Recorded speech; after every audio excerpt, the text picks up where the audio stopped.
तो ये थी बड़ी बड़ी खबरें और शुरुआत करते हैं खबरों के सिलसिले को। आज केंद्रीय कैबिनेट की अहम बैठक हुई जिसमें कई महत्वपूर्ण फैसले लिए गए। सरकार ने सार्वजनिक क्षेत्र की 5 सामान्य बीमा कंपनियों की स्टॉक एक्सचेंज में सूचीबद्ध करने का फैसला किया। तो वहीं दूसरे अहम फैसलों की बात करें तो इसके तहत इलेक्ट्रॉनिक मैन्युफैक्चरिंग के लिए भारत आने वाली कंपनियों को 10,000 करोड़ रुपए का इंसेंटिव देने का फैसला किया गया और इसके साथ ही कई फैसले सूक्ष्म और लघु उद्योगों को प्रोत्साहन देने के लिए भी किए गए। सार्वजनिक क्षेत्र की 5 सामान्य बीमा कंपनियों को स्टॉक एक्सचेंजेस में सूचीबद्ध किया जाएगा। केंद्रीय मंत्रिमंडल ने आज एक अहम फैसले के तहत इसके लिए सैद्धांतिक मंजूरी दे दी है।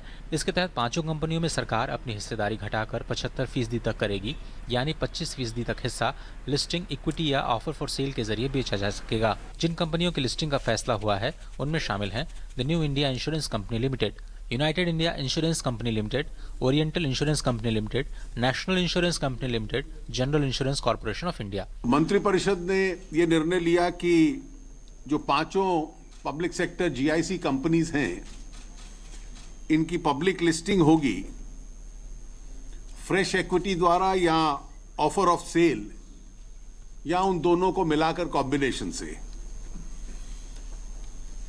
और सेबी गाइडलाइंस के तहत जो 100% इक्विटी सरकार की है वो 75% पे लाई जाएगी।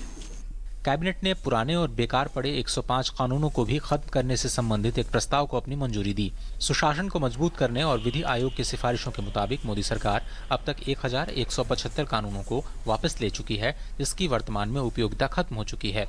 कैबिनेट ने 105 और कानून को रिपील करने का फैसला किया है। 105 लॉज मोर ओल्ड लॉज और बाकी लॉज को और जल्दी करना है। उसमें हमने सारे अपने विभाग के लोगों को निर्देश दिया है। It is extraordinary effort in minimising governance loaded by redundant laws. देश में इलेक्ट्रॉनिक्स मैन्युफैक्चरिंग सेंटर को बढ़ावा देने के मकसद से मंत्रिमंडल ने 10,000 करोड़ रुपए का इंसेंटिव देने से संबंधित एक प्रस्ताव को भी अपनी सहमति दी। इसके जरिए साल 2020 तक भारत को इलेक्ट्रॉनिक आयात मुक्त बनाया जा सकेगा और करीब 3 करोड़ नए रोजगार के अवसर उपलब्ध कराए जा सकेंगे।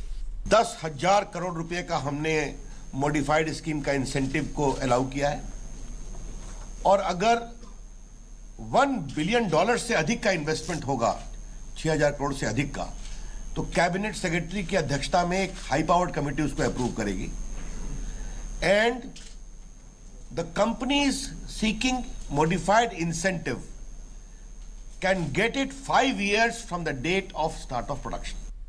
कृषि क्षेत्र को बढ़ावा देने के मकसद से कैबिनेट ने झारखंड में भारतीय कृषि अनुसंधान संस्थान के एक ऑफ कैंपस के निर्माण को भी अपनी मंजूरी दी है, जिसमें 201 करोड़ रुपए का खर्च आएगा।